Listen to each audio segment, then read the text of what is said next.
All right.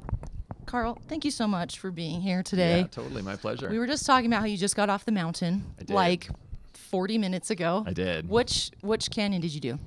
So I was up in Little Cottonwood this morning. Okay. I figured you had to be relatively close. Yeah, Because exactly. we're in Park City and you're Yeah, like, it was kind of like I'll be there in 30. land and hop in the car and start driving. Love that. Well, we're going to get into what you do, but for everyone today, welcome to Make It In Podcast. I'm Thank so happy you. to have you on. Absolutely. For everyone today, we have Carl Weiseth here. And I'm going to let you do your origin story a little bit. I will tell the guests what I know of you. Speed flying, of course, is what we're talking about. And you own quite a few businesses. I own a couple. There's a couple. Or I'm involved in a couple. Serial entrepreneur. I can relate to that. And you brought me something today as well. I did. I think from one of your businesses, it looks like. I did. This is a third eye pine cone. Oh, my gosh. And I'm going to let you go ahead and crack the top off of that. Thank you so much. I am so excited to see these in person. I've seen some of your videos and pictures. Oh, no way. So this is a cross-section of the No densest way. pine cone in the world. Okay. And it's a species they can only reproduce in forest fires. And they grow in the mountains outside Santa Cruz. We climb the trees and we harvest them out of the top of the trees. They never fall naturally. Oh, my gosh. And then each of these is a small cross-section from the very center of the pine cone. And it's just one cut per pine cone right at the very core. Okay. And it reveals that beautiful sacred geometry on either side. Oh, my gosh. This is so pretty. Holy smokes. Heck yeah. I love it. And so Thank you so much. totally, my pleasure. Inlaid into the center of this one is moonstone. Okay. And then there's 24 karat gold leaf, little No moon way. cycle emblem around the outside. Yo, of it. I'm going to So get emotional about this. This is seemed like, incredible. from me just kind of getting to know you online, this seemed like it might be a good fit for you. I love it, and I am going to put it on right now. So awesome. Thanks. There's a little care card on there. You can just rip it off. I don't rip things off of presents, Carl. I Right? save the All right, packaging great. and like. Well, you can be a cool kid and wear it with the tag on. I'm going to wear it with a tag on it. Yeah, great. This is incredible. So I actually really wanted to start with the origin story of this company. So this is called Third Eye Pinecones. Mm-hmm. Okay. Guys, this is absolutely gorgeous. I will show you a close-up on the camera, and I'll do a closer up after. Mm-hmm. Okay, so you're going to have to tell your story about what inspired you to start this. I think it inspired you to start it. I heard the story about you falling out of the treehouse, getting blown out of the treehouse. I did. And I honestly thought we were going to spend all of our time today talking about speed flying, most of it. However, when I heard you crawled for like 8 hours to safety, can you just brief us on that? Do you mind briefing us on that story real quick? Like, this is part of Carl's origin story, I believe. Yeah, no, it's a big part of just kind of my like perspective on life ever since then, and a big piece of what's kind of shaped the decisions I've made and the path I've followed. Yeah, ever since. So, I grew up in the Seattle area, and I went to university up in Bellingham, Washington, which is a beautiful little college town, and after I graduated, I got an awesome internship straight out of school and went to work in corporate communications for a big biotech company. Okay. And I worked there for about 4 years. Corporate communications. What were you doing? And What does that entail? I was doing writing and photography Okay. kind of for the company, about okay. the company, teaching people what they did, and also sharing with employees within the business kind of like what was happening within the company, so everybody was abreast. Yeah. It was an awesome job, really amazing people I worked with, but also just boring as fuck. Yeah. And not We something, can't handle that. We can't handle boring as fuck. not something that was making me feel inspired and alive each day.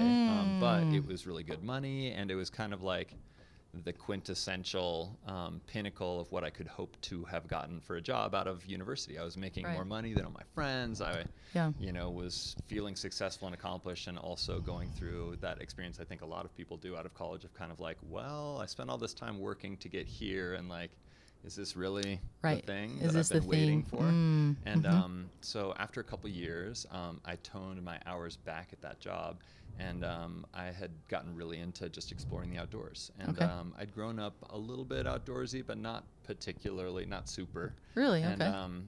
I'd been like camping for a weekend with friends a couple times, Yeah. and camping with my parents a couple times, but like pretty basic stuff. And did you just start hiking more, or and how so did you? I just started hiking more. Okay.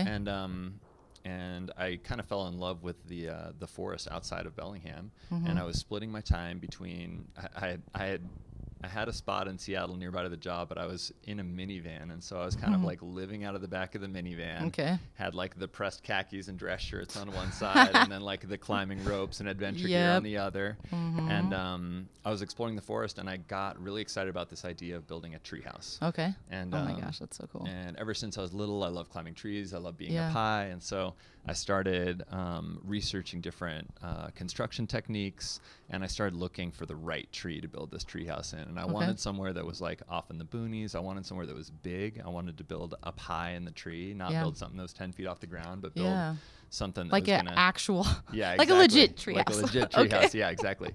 And so after 6 or 7 months of kind of traversing the forest around Bellingham, I found this epic, majestic Douglas fir tree, and I was like, "That's the one."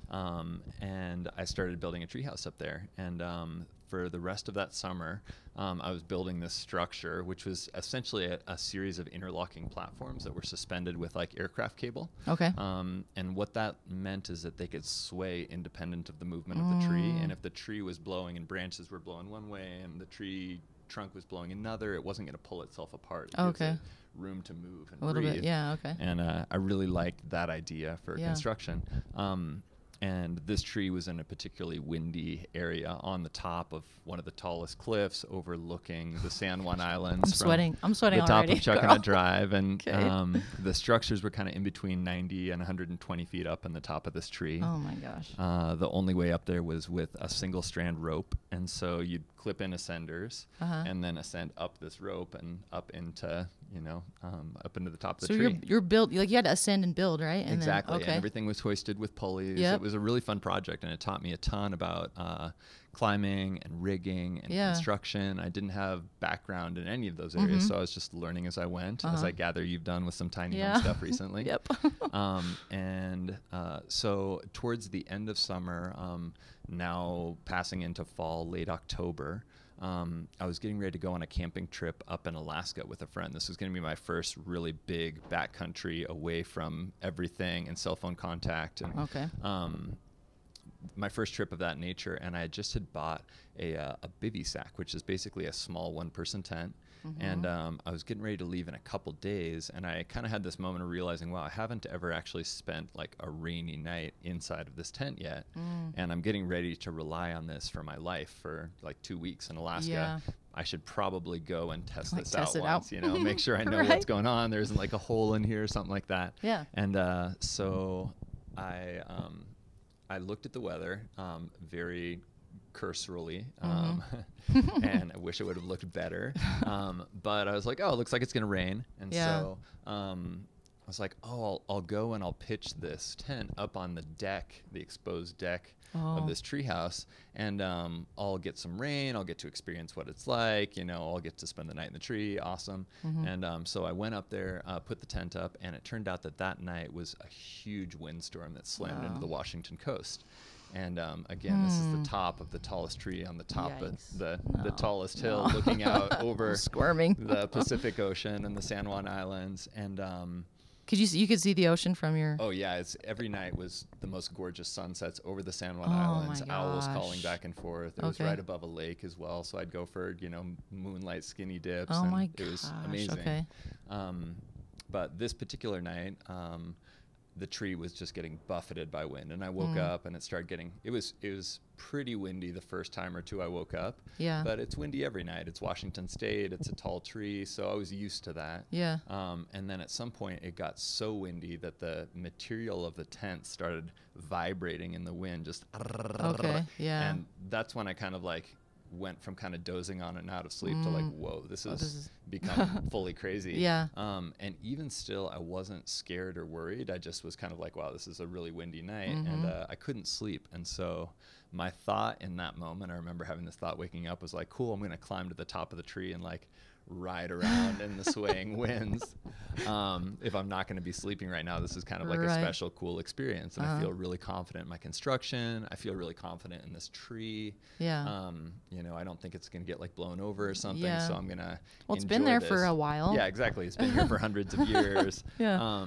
the top of the tree had like a really nice fork in it. I think it had been struck by lightning at some point, and so it felt like a really like robust top to the tree even to go and sit in. And so I opened the door of the tent, and So you were legitimately going to go climb up in the tree and ride the tree? Yeah. I mean, I'm already at 90 feet, and I was going to go up to around like 130 at the top. What's another 40? Totally, dude. And Okay. Again, I've been up there so much. I feel very Yeah, comfortable. got you. But I opened the door of the tent facing directly into the wind as a big gust of wind came. And that gust of wind, it inflated the edge of the oh my gosh. the edges of the tent, and I felt the whole thing kind of like swell with air around me, like a windsock. Yeah. And it pushed me off of the edge of that platform. And it wasn't all at once. It wasn't a sudden, violent off and flying. It just pushed me enough that half my body went off the edge of the platform, and then the gust kind of died down. And I remember having this moment of like, oh shit, but I've got this. And I like slammed my hands down, and I caught myself for a second on the edge of the platform. Yeah. And, I've been climbing all summer. I'm like, cool, I can grab onto the edge of something and this, like pull myself. I got this, you know?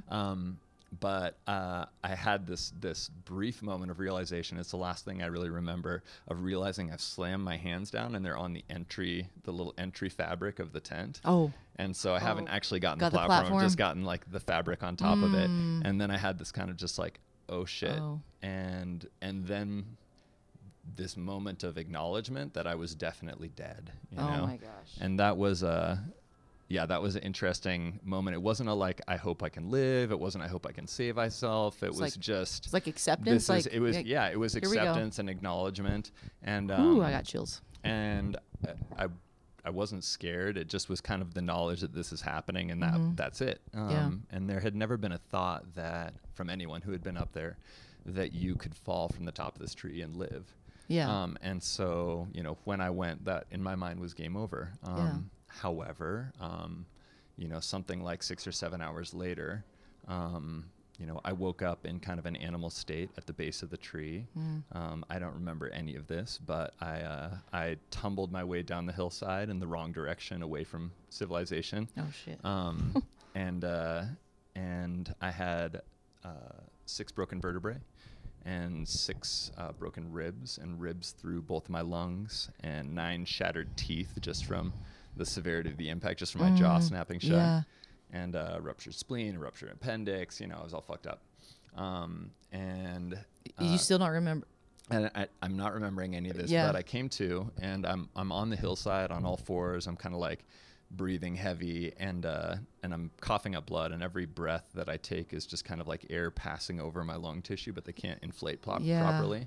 Oh and I don't know who I am. I don't know what's going on, but this is the first moment I actually remember. I just remember being on the hillside, and kind of looking up and realizing like I have to get to the top of this hill. And I wasn't far. I was maybe like 100 yards. Okay. And but just covering 100 yards on like steep terrain through ferns and bushes was pretty arduous. But I got to the top of this thing, and still no idea what was happening. Just in animal mode is kind of like the way I think of it.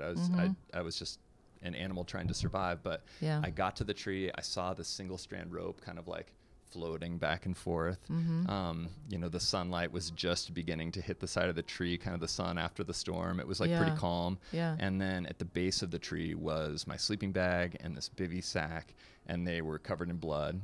I had this moment of feeling my awareness kind of just like spiral out of the sky back into my body. Oh my gosh. And then suddenly this acknowledgement, like, oh fuck, like, I'm Carl.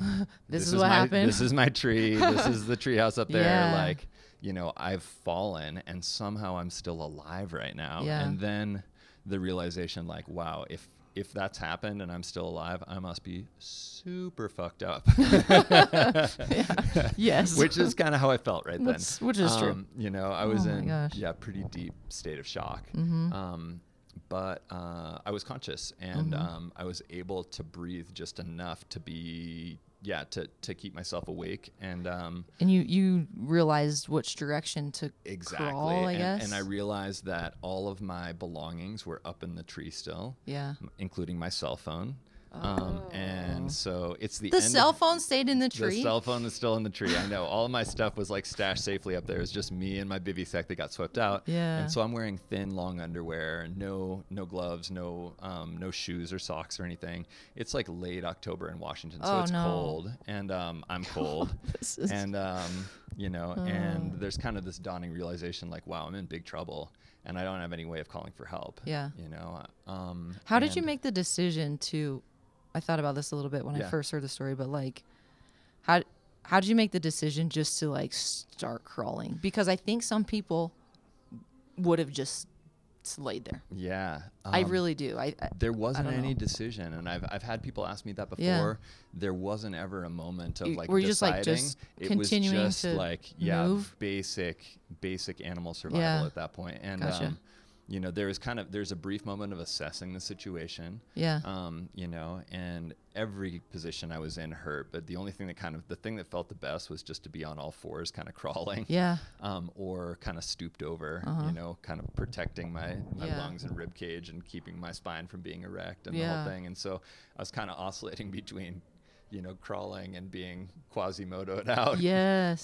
Kind of stumbling through the forest. But I knew a couple key pieces of information. One is that every evening a park ranger comes up that road and he closes the gates on the nearest logging road. Mm-hmm. You could remember this. Yeah, exactly. Okay. I was with it. Once I came back to, I knew everything that was going on. And I knew that I had until sunset of that day to get to that road. And it's not far. It's only about a mile away. However, it's a mile straight down a really steep ravine and then straight up and up the other side. Oh my gosh. And there's not a great trail. It'd be me kind of bushwhacking my way, but there's a little bit of a game trail worn at that point. And so I started moving, and I would kind of crawl, I'd kind of stumble, and then I would feel myself starting to pass out. And each time I'd feel myself kind of like losing consciousness, I'd kind of acknowledge that this might be the last time that I wake up. Yeah. And I don't remember that being scary. I don't remember, I don't remember any panic or fear in it. I just remember kind of like, kind of grim acceptance, but I would pass out, and then I would wake up, and then I would start crawling again. Oh my gosh. And for like 8 hours. Yeah, for like 8 hours. And you made it eventually I made it to that logging road shortly before sunset. And I knew that was kind of like the last push I had to give. And I also knew that once I passed out, I might not wake back up again. And so I just laid my body across the middle of the logging road. Yeah. And you got to picture, this is like me in long underwear, tops and bottoms, blood like REI everywhere. So not dirt. that much blood. Really? Bloody hands and bloody feet from just like crawling and not giving a fuck. Yeah. And then like vampire blood like coming out of the sides of my mouth. And so you got to imagine somebody like driving up that road, and there's this dude in an all black ninja suit laid like perpendicular across the middle of the road. And it wasn't actually a park ranger that found me. It was a hiker who was coming down from being hiking that day. And this is just like quintessential Bellingham pothead hiker dude. Comes down, there's this guy laying across the middle of the road. He parks his car like 20 or 30 feet away. Is like, what the fuck? He's trying to yell at me. I came to briefly, and this guy was kind of like standing like 10 or 15 feet away. Hell yeah. Like, what's I probably going would on? too. Yeah. And he's trying to ask me questions, and you can see I've opened my eyes, and I'm like, quasi-responsive, but I can't talk. I can't like move air across my vocal cords strong enough to like make a sound. Yeah. And so I'm just kind of saying like, hospital. Oh, please. 911. And eventually this guy kind of gets the message. It takes a little while, but he figures out I'm not a threat. He comes over, he helps me get into his car, and I'm able to like assist a little bit in the process. Yeah. And then I'm in the front seat of his car, just kind of passing in and out of consciousness. I remember him like trying to encourage me to smoke some weed, that would like make me feel better, which I remember thinking bro, my lungs right now. Yeah, I remember in that moment thinking was so hilarious. I was just like, that's awesome and really funny, and there's no way.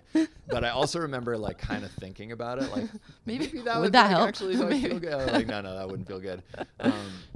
And he got me to the emergency room. Okay. And what was also funny is I just kept imagining that as soon as I got help, then I would be able to surrender, and everybody, doctors and nurses would come running, and like you know, I wouldn't have to be responsible for my own process anymore. And we pull up at the emergency room and he's kind of like, okay, like, you know, what do we do now? And, you know, looking for me to guide the way. And I'm like, you know, barely holding it together, but no one can tell how injured I actually am in that moment. My gosh, and so I'm so stressed out right now for I you. kind of pulled myself out of his car and go limping into the emergency room. And I kind of think this guy just didn't really want to be involved, you know. Yeah. And I lay myself on the floor just right inside the like sliding doors of the emergency room.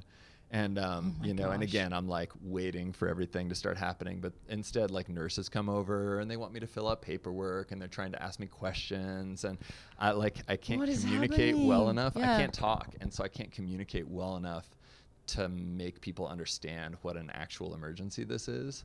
But eventually, through like writing a couple things and through me just kind of being quasi unresponsive, I get in, you know, x-rays start happening, MRIs start happening, whatever it is. And then they're like, oh shit, like, you know, you're bleeding to death internally. Oh my gosh. You're all messed up. And so, yeah, then it was 2 months in the hospital of just going through that process.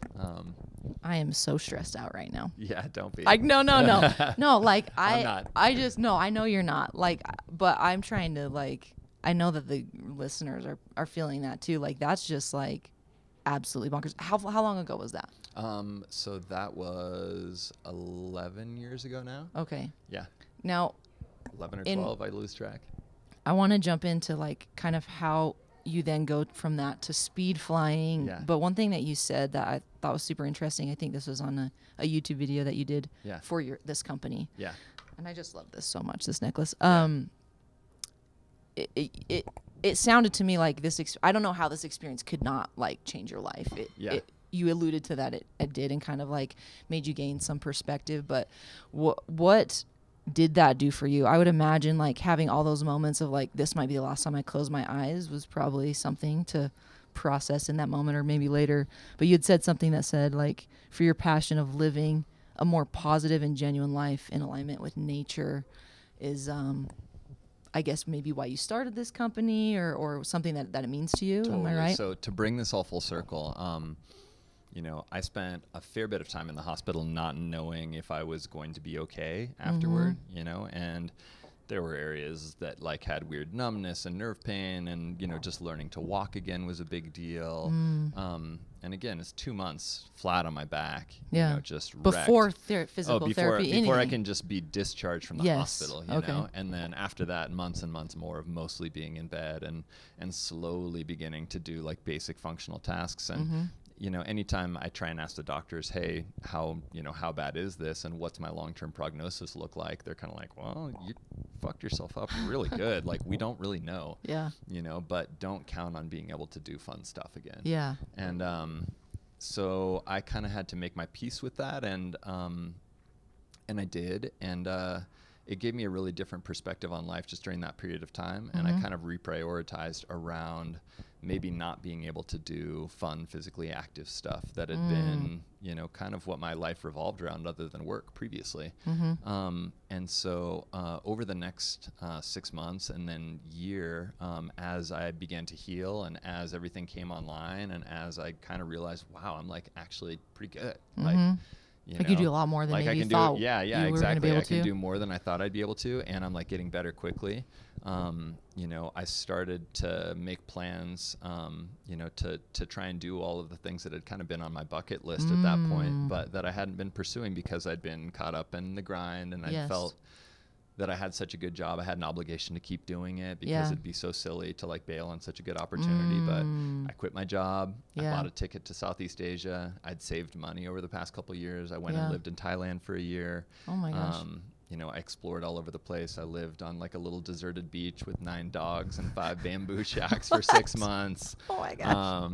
You know, I almost got killed again by a landslide out there. You know, I had adventures, and then I came back and I moved from Seattle to Santa Cruz.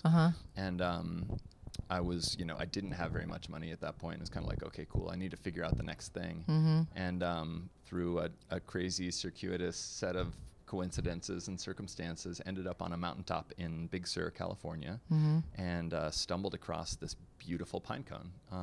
And I was with this woman I was madly in love with, and we were up there, and we had taken a little bit of medicinals on the top of this this mountaintop, and so we were both Your in mind a was pretty, opened like, a little. yeah, in a pretty like beautiful psychedelic sacred space together, and we found this gorgeous pine cone, and we picked it up, and we're kind of passing it back and forth, and brought it back to the tent with us that night, and then the next morning woke up, and we're packing up and getting ready to hike back out, and we're like, actually, this is like, we're just tripping last night. This is a really beautiful pine cone. Yeah.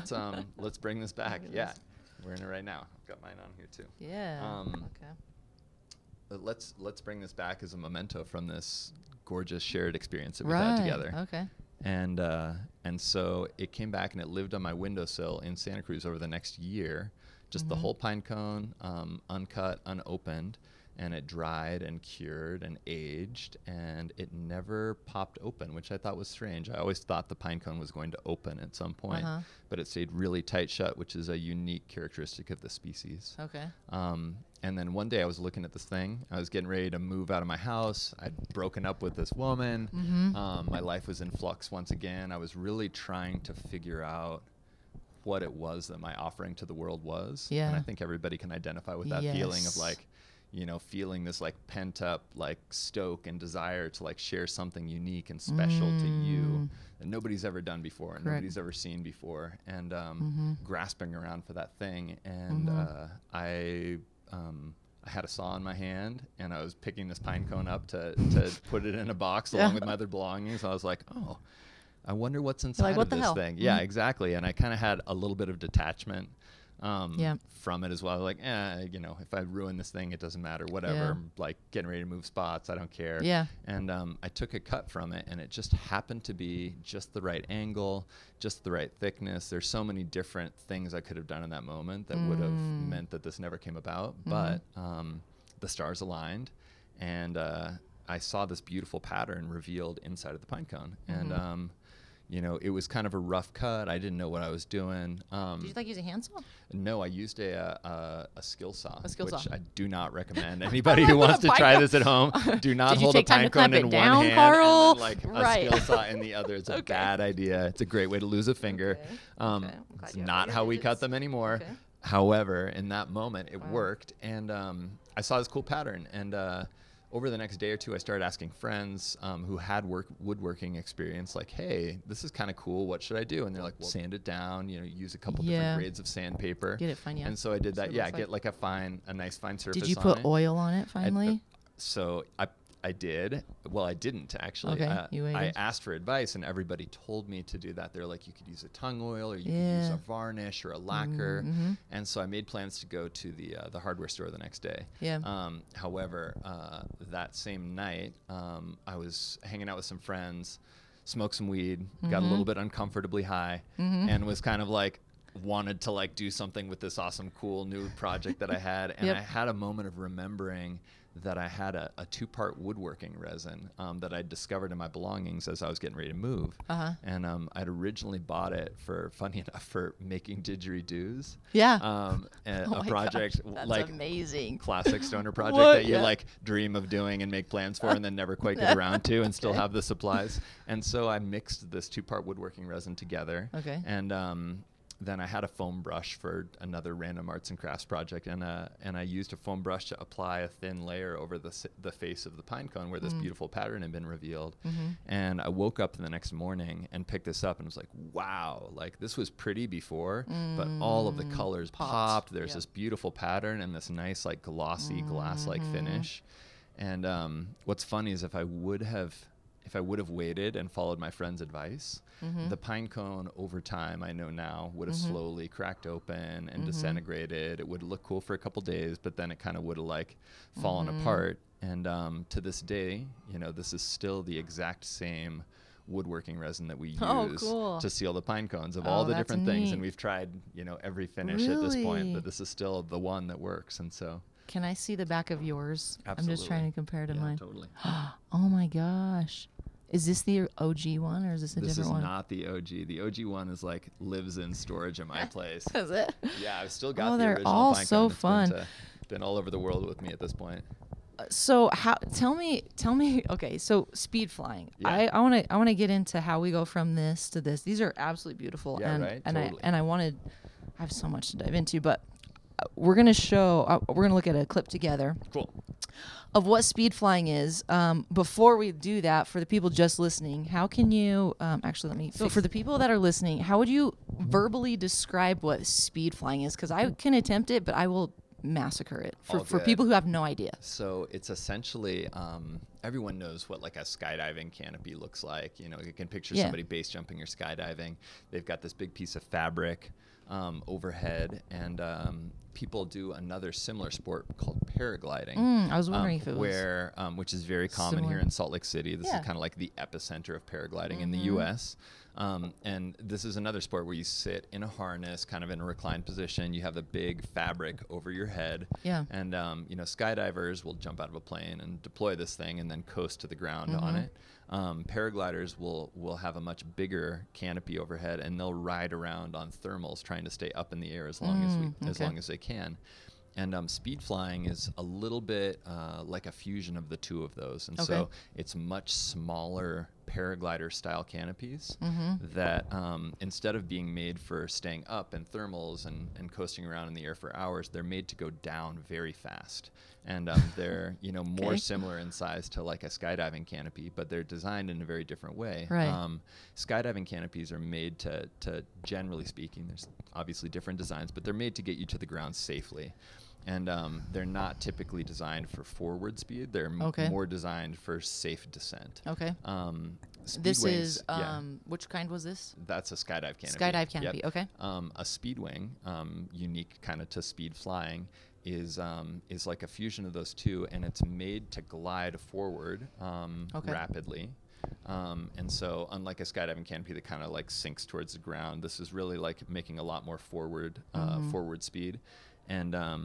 And then they typically have trimmers on them, which are little kind of cam buckle tabs that you can release that will even increase that rate of descent more than it's set at the beginning. And so the upshot of all this is that you can run this canopy into flight off the top of a mountain and then coast down the landscape, hugging the terrain, flying in gullies, and doing barrel rolls. And I'm laughing because I've seen the videos, and so like when you're saying forward speed, like it's fast, you guys. Like we're gonna look at the video, and so if you're not on the YouTube channel, go check out the YouTube channel, Make It Podcast YouTube, so you can see this and just check out his page. We're gonna tag him at everything at the end, but it's fast. Like what's your typical speed down a canyon doing barrel rolls, Carl? I need to know. So it's important to highlight the fact that there are many different sizes of speed wings. Okay. And so when somebody is learning to speed fly, and I run a school here in Salt Lake, so I'm teaching people,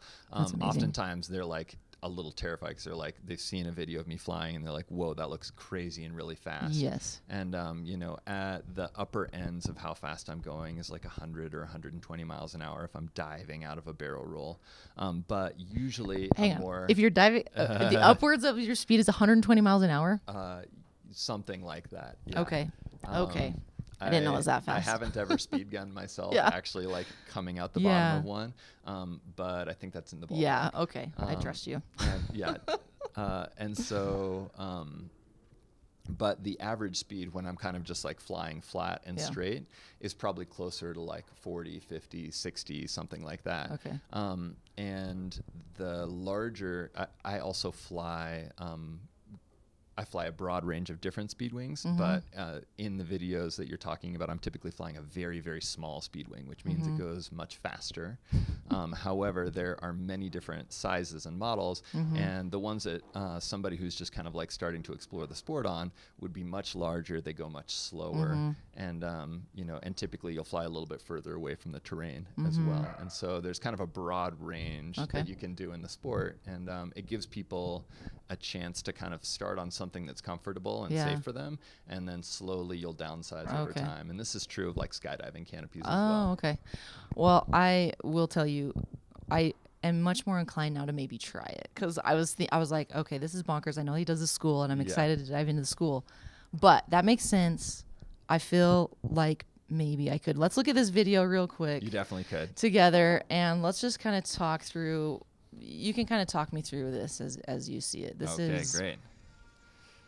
Oh boy, yeah. So this is oh, hang on. Let me come back to this. We're going to his Instagram Reels. This is probably the most aggressive flight that I have ever done. And this is me on the smallest canopy that I fly, and you guys, one of the smallest canopies that is sold. It looks like a video game. Okay, continue. Yeah, Smallest canopy. And it feels like a video game. But this is a line that I've flown many times before this on larger sizes of wings to kind of like memorize it, know where the landscape undulates up and down, and be able to plan what I'm doing accordingly. Is this one here in Utah? And this is here in Utah at an undisclosed location. That's fine. And I've got brake handles with. And essentially, it's like the control devices for this. I'm using my weight shift. I'm using my hips kind of swaying left and right. Okay. Because he's barrel rolling. For those on the podcast, he's barrel rolling down the canyon at fast speeds, getting very close to the train, it looks like. Like, you're getting close. I'm very close to the train. He's very close to the train, like hauling ass down this canyon with his... What do you call that? Speed wing. Speed wing. Okay, yeah. I was like, and so in the pinnacle moments of this, I'm an inch or two off of the ground, and the air is very calm, and I'm using the brake handles to be able to control what's happening with the wing. And at any moment in there, if I need to pop upward, I can pull on both of those, and I'm going to move up out of the terrain very quickly. And so I can afford to kind of get low, and I can do that because I have the safety net of all of the speed, and the speed translates into lift if I need it to. And so the speed is good for many reasons. So the faster that I'm reasons. going, the more that I can pop straight up into the air if I need to. Oh, okay. To kind of get out of trouble. Let's look at one more real quick. Just a brief one on this one. This one. So Chris sent me. Chris is like, we've just been so excited since we found you, and just to like pick your brain on this. But, awesome. So he sent me these two to kind of read. This one's called the Canyon, Salt Lake City. This one. Yeah, this is actually that same flight, and this is a group of friends that I fly with regularly, and there's an awesome posse of pilots who fly here in Salt Lake, and so this is me out flying with a bunch of friends, and you'll see in this video I'm on a yellow wing instead of a blue one, and that yellow wing is one size bigger, and so this is me kind of still dialing it in. Getting ready for this line, and a bunch of other homies of mine out flying with me. How many people did you have with you on this one? Man, I think that day we had 5 different pilots up there. Really? Okay.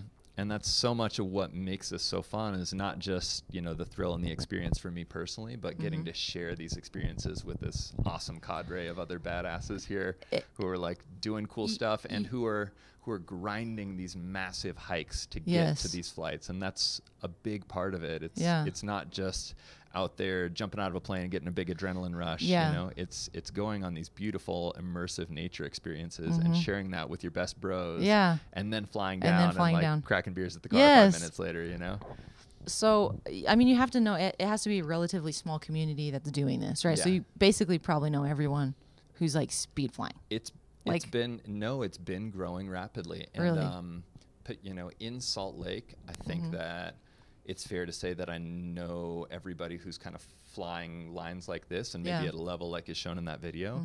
But there are tons of new pilots who are starting to speed fly, and the sport is starting to grow rapidly right now.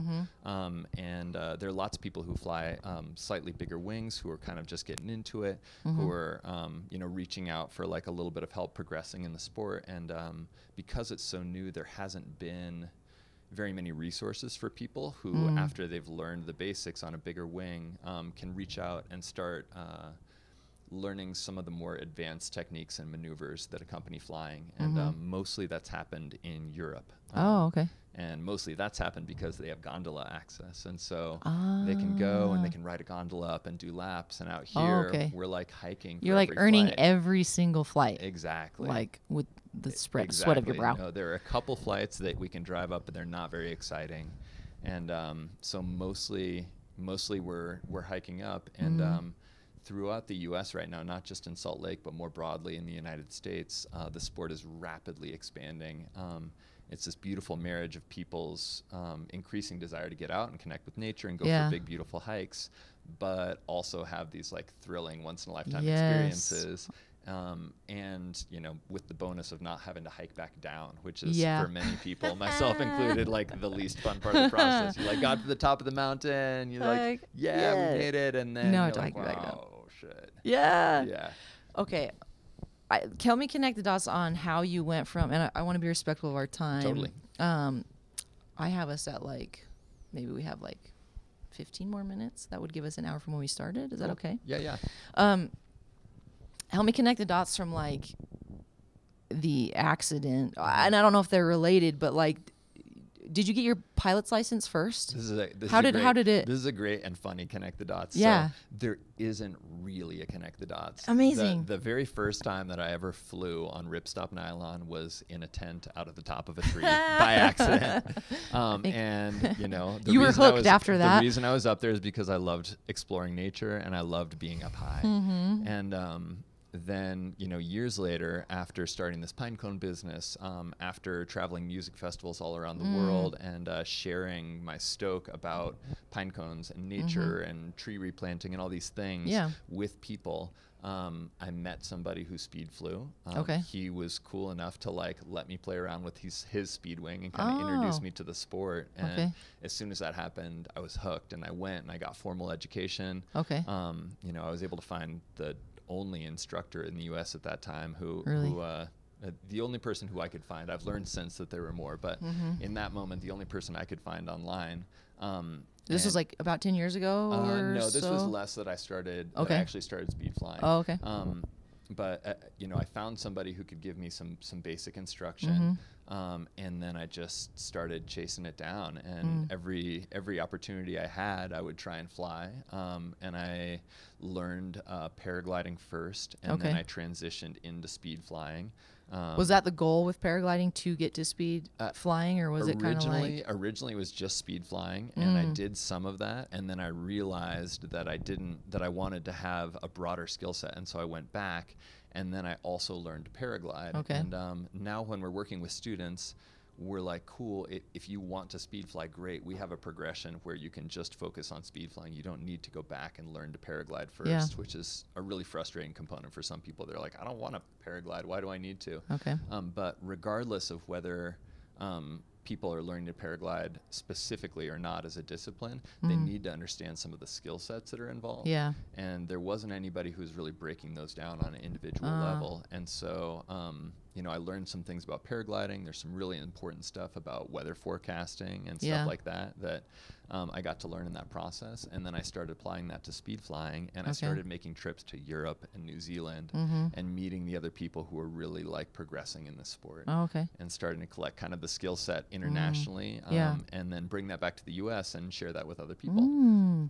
So, okay, real quick, tell me the very quick difference between paragliding and speed. Is it just the speed portion and the size of your canopy? I think there are lots of minutia, but that's the fundamental component. Is like the size of your canopy in relation to how much you weigh. Because like obviously a 250-pound guy can be on a pretty big wing and he's going to go real fast still. So it's all it's a relationship between your body weight and the size of canopy overhead. And then also there are design characteristics that are specific to speed wings. They have that trim system I was describing where you can kind of like let the trims out and go faster, pull them in, go slower, change your angle of attack and your rate of descent.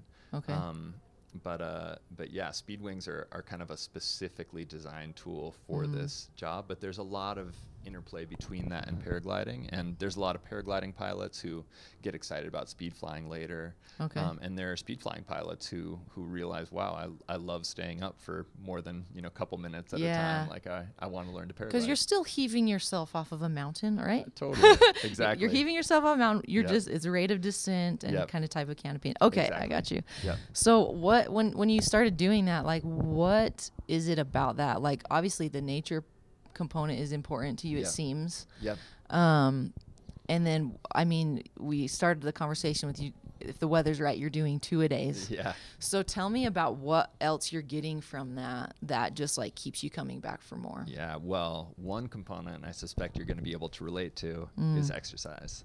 And you know, I am somebody who needs to get exercise, you know, a vigorous workout in some form or fashion, at least once a day, just to stay sane. Yeah.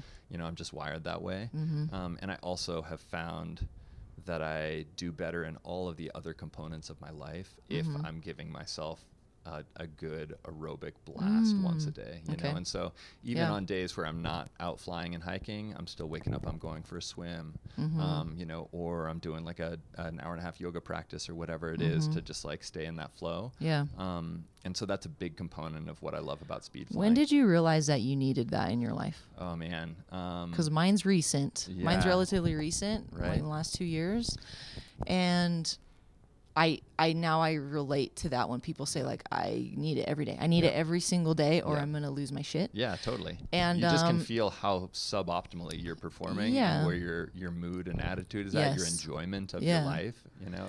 But what made you, did you know that before? Like, was it when you started getting active outside that you started feeling better? That's a great question. And that actually ties back to that tree experience. Yeah. That, part of me getting so excited about being outside and building this tree house was because I had spent so much time in the previous year or 2 or 3 in kind of an office environment and like drinking beer with my college friends under those fluorescents. Graduated. Yeah, exactly. And I just kind of started realizing, wow, I like don't feel that great. You know? And I'm not and feeling swell. Yeah, and so I started going for runs, and I was like, wow, that feels nice. You know, I still had some like weird lingering, like one of my knees had been injured when I was younger. And so it wasn't a big deal, but running just didn't feel great. Yeah. You know, I'd run for like 3 miles or so and then be like, okay, cool, that's enough. Yeah. And running kind of felt like a way to get that fix, but it didn't feel like something that I loved. And then I started running in the forest rather than in downtown Seattle around a bunch of office buildings. And then those runs kind of turned into longer, just run, walk, exploration missions where I was like, you know, covering like 10 or 15 miles in a day and exploring. And that sense of exploring in nature was really the thing that got me, you know? And, you know, pairing that sense with physical exercise is really the sweet spot for me. And so, you know, I'll go for a swim in a pool, or I'll even go to the gym and lift weights or something like that. Not that it shows. But what I really live for is exercising in conjunction with epic nature immersion. And that can be in the ocean, that can be in the forest, but it's got to be like that for it to feel like the whole thing for me. Okay. Oh my gosh, that's amazing. Are there specific things that you do outside of your hiking to like train to do more? Like you said, you weightlift occasionally, you swim and stuff like that. Yeah. And I just actually realized, like, I'm just imagining you recovering from all these injuries, and now you're freaking doing. How long are the hikes typically? And they're not like, they're steep. Yeah, it's you have about to get in elevation. There's like rock climbing involved sometimes. And usually it's about an hour and a half to 2 hours. So it's not that crazy lengthy of a journey. It's why we can get 2 in a day. Yeah. But it's, you know, an hour and a half or 2 hours, but generally speaking, cardio. Of like, you know, straight up. Yeah. Like, you know, you have to be fit. A 5-minute break in there and you're crushing. Yeah. And so, you know, people who are excited about learning to speed fly, that's kind of one of the first things we got check them on is like, yo, like, where's your interest or excitement in hiking? Because, you know, if you don't enjoy that component of this isn't going to be a fun sport for you to get into. But if you're somebody who loves hiking already, like, you know, a growing number of people in Salt Lake especially do, then what a rad sport to be able to pair with your love of hiking and then also have this just like pinnacle experience at the end of your hike when you're already at your very best and you're most present. You know, you've just gotten to the top of a mountain. Like, what better physical state to then do something that's like you need to be totally present for than right then. You're like at your best in that moment, and then you launch a wing and you pilot it to the ground. You know, you land and you're stoked, and it feels like you got teleported from the top of this mountain to the bottom. So that's one thing that when Chris and I were talking about interviewing you, we were kind of like, should we ask him why the crap he keeps doing it? Because we're trying to conceptualize, like, and that's one thing I brought up is like, there's probably not many other things that you can do to force yourself to be that present. I mean, a lot of action sports will do that, right? Yep, like totally. you have to be, Exactly. or you're dead, or you're hurt. Yep.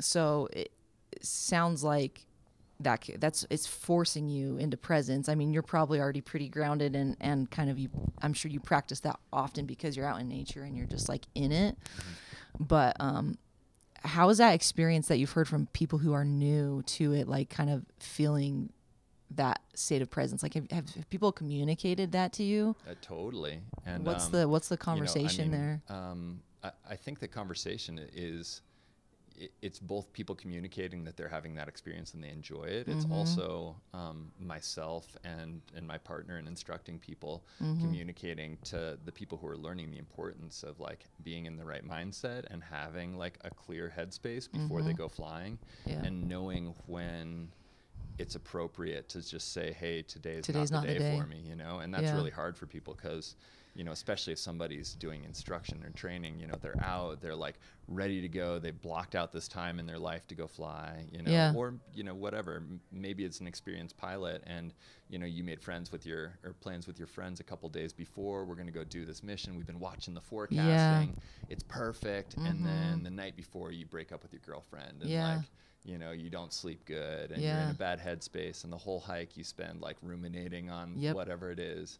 And to be able to have the discipline to say, hey, like, I'm not in a good spot for this right now, and I'm going to hike back down, or I'm just not going to go out today in general, is a really important skill for people to be able to harness as they're getting into not just the sport, but anything, you know, skateboarding, whatever it is. And, you know, one more component I'd add to that is just, you know, what we're doing when we're particularly sending something that's as committed as those videos you were watching. You know, not just me, but the other pilots in there too. It's like, you know, it's game on. Yes.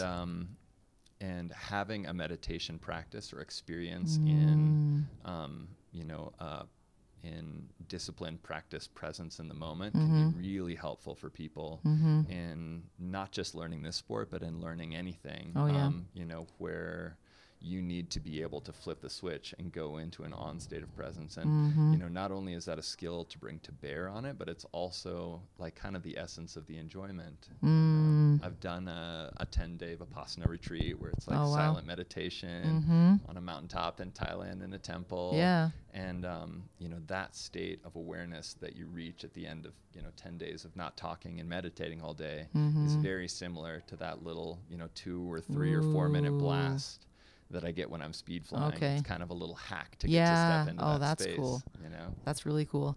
Oh my gosh. Well, I'm gonna say one thing, and then I think we're probably gonna. Great. Is that part of your like actually? Okay, 2 questions. Are you encouraging your students to take up a meditation practice to like get them ready? I would encourage anybody who's thinking about speed flying to do that. It's not a specific thing where we're like, hey, this is part of our instructional content. However, it's inevitably part of the ongoing conversation that we're having with people.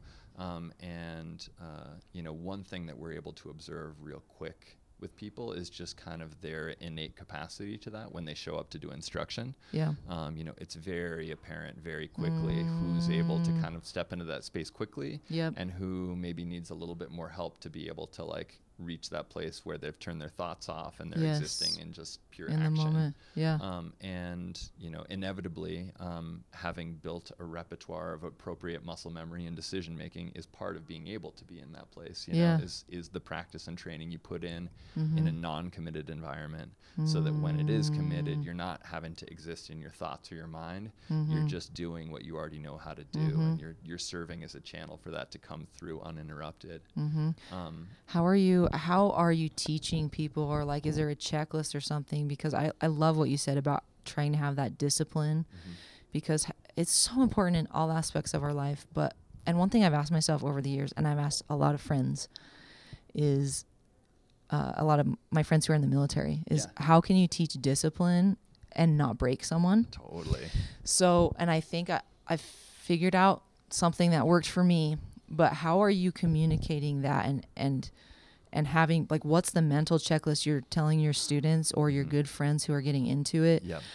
how to mentally check and when to say it's not the day, and that's okay. Like, what are you instructing them on? Yeah, well, we've got all sorts of checklists for gear and, for kind of like for conditions. There's checklists upon checklists for any of the flight training stuff. Okay. But when it comes to somebody's broader just kind of emotional state and awareness, it's less of a checklist and it's more of an ongoing conversation. And it's trying to share, and this is where just not just getting kind of technical instruction is important, but getting mentorship from somebody who does this regularly is important, because that's where these components that you can't really just make a checklist like, okay, do I feel, am I happy today? Right. Like, did I break up with my girlfriend last night? It's more a conversation, and it's also why having accountability buddies who you're doing these experiences with to be able to provide you with that feedback, to be able to watch what you're doing and call you out on your shit, either before or after a flight sometimes, is really important. And it's part of why talking to people who have done this for a long time is clutch, because we can be like, hey, like, I've been there. I can see, that you're not all the way together with it today. What's going on? Like, did you not get enough sleep last night? And they're like, oh yeah, I drank a Red Bull at like 7 last night. It was really stupid of me. How did you know? And I'm like, well, cause like you're kind of blowing it. And like, I can see you just trying to control your wing in the wind right now when there's no consequence, and there's no risk of you getting hurt, and you're not doing a good job at just that. So let's take a step back and either consider if we want to finish training tomorrow, or maybe we just work on stuff that's safe and on the ground today, and we save the actual like flying for tomorrow. And those conversations translate into the future over the next couple of years and give people a foundation to look at their own actions amidst as they continue to practice this sport and other things too.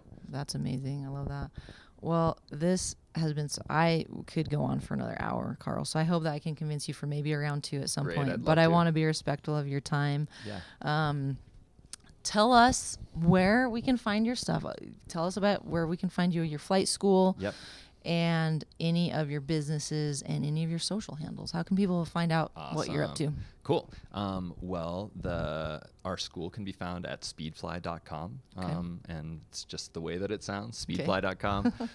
And we've got all of our videos and stuff up on there. You can also see a lot more of just kind of my day-to-day videos, less, kind of produced with drones and more just what I'm up to today. GoPros and 360 cams and stuff on my personal Instagram. And that's just at Carl Weiseth, my name.